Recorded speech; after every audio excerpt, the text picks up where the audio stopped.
Linus Tech Tips is undoubtedly one of the most influential and successful YouTube channels of all time. But to understand why, we need to go back to his beginnings. Linus Sebastian worked at a computer retailing company called NCIX. His boss saw other companies starting YouTube channels and realized that they needed to have a foot in the door of the digital space. So they went through a selection process, and Linus Sebastian was selected to be the presenter or the camera figure. And so NCIX Tech Tips was born, starting off with just Linus as a presenter and an unnamed cameraman. Linus was being paid around $200 to $250 per episode. He was only allowed to put out 4 videos a month due to budgeting issues. It quickly became a money sinkhole, and time came for a budget cut. Wanting to keep the quality of the videos high because it was connected to the brand NCIX, they decided to switch over to Linus Tech Tips so it could be more videos at lower cost and lower quality. This would keep the brand NCIX from the reputation of Linus Tech Tips, but it was still an investment that they were working on. So Linus started making video after video, and he has said since that it wasn't paid particularly well, but he found that he loved this process and he started to find a real passion for it. Over time, tension rose between Linus and his boss. This led to Linus wanting to distance himself from the company. We went to see a lawyer to see if he had any legal right to take the channel with him. Upon receiving the answer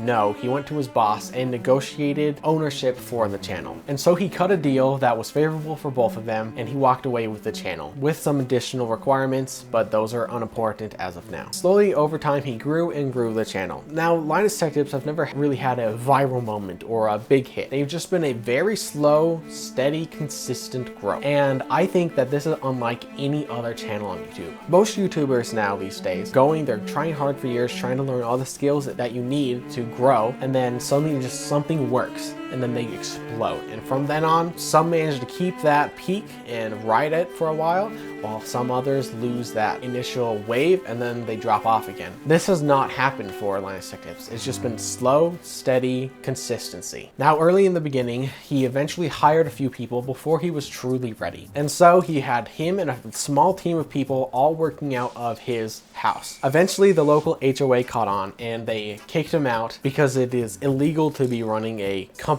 from your house of a certain size. And so he was forced to find a place to rent. And this is where it really started to take off. As of today, they're sitting around 110 to 120 employees with several different departments in their companies and several different companies, and a total of nearly 8 billion views on their main channel. LTT has 4 major divisions. These are Floatplane, YouTube, Creator Warehouse, and LTT Labs. Taking a look at Floatplane first, if you're not sure what it is already, it's kind of like a mix between Patreon and YouTube. If you're a creator or YouTuber, you can post your content on their streaming service and people can pay to access it. While not many other creators other than Linus Tech Tip and their associated channels are on it currently, there is a ton of behind the scenes content from those respective channels, but many people in the community are a little confused as to the purpose that it serves, because it seems like Patreon already does a lot of what Floatplane does. But I think there's a few key differences here. Many people are confused about the lack of advertising for Floatplane. There seems to be zero advertising beyond them talking about it when they post an exclusive on YouTube, or sometimes they'll reference some bonus material on Floatplane. So it seems like to a lot of people that it's almost just dead in the water, not doing anything, and they're just kind of keeping it alive. But I disagree with that thought. What I think is happening in the background, and this is only partial speculation, is that they're heavily working on the development of it right now and trying to get it nailed down to the perfect system for them. Once they get it nailed down to exactly how they want it, I think then that they will start advertising it more openly. Floatplane is a very small team right now, all developers, and it's currently led by Luke, the co-host of The WAN Show. Second, and what you probably know it from, is YouTube. They have many different channels, all in the genre of technology, but they all differ slightly. LTT is their main channel where they post their more edited, thought out content. Tech Linked is where they talk about current tech news. Game Link is where they cover game news. Short Circuit is more of like a review, not review channel where it's just kind of off the cuff thoughts and impressions. And then there's MAC address, which is kind of the Apple version of LTT. And their YouTube channel is where, of course, they draw in all of their audience, where they try to keep their old viewers and bring in new viewers. So think of it as the top of their funnel. The next step of their funnel is the Creator Warehouse, or LTT.store. Creator Warehouse is responsible for creating all of their merch products. And when I say merch, I don't mean typical YouTuber merch. A typical YouTuber merch is something where they put their logo on a mug and then they find the cheapest mug they can find and then they sell it. And I don't think there's anything wrong with that. When you buy something like that from a YouTuber or creator, you're doing that to support them, not because you love the mug. LTT has taken the approach of, we want to make the best products possible, and we want people to buy them because they're the best products possible, not because they enjoy watching our content. So this has brought us products like the LTT screwdriver or backpack. Just about everything on their store is very highly reviewed, 4 to 5 stars for the most part. Fun fact about the screwdriver and backpack, those two products were in development for several years as they were going through iteration after iteration, trying to make the perfect product for exactly their need. And their effort and time were well worth it, because I believe that they sold over 100,000 of each product. And then finally we have LTT Labs, which is kind of their next investment that they're working on right now. LTT Labs is supposed to be a one-stop shop for just everything you would possibly need to know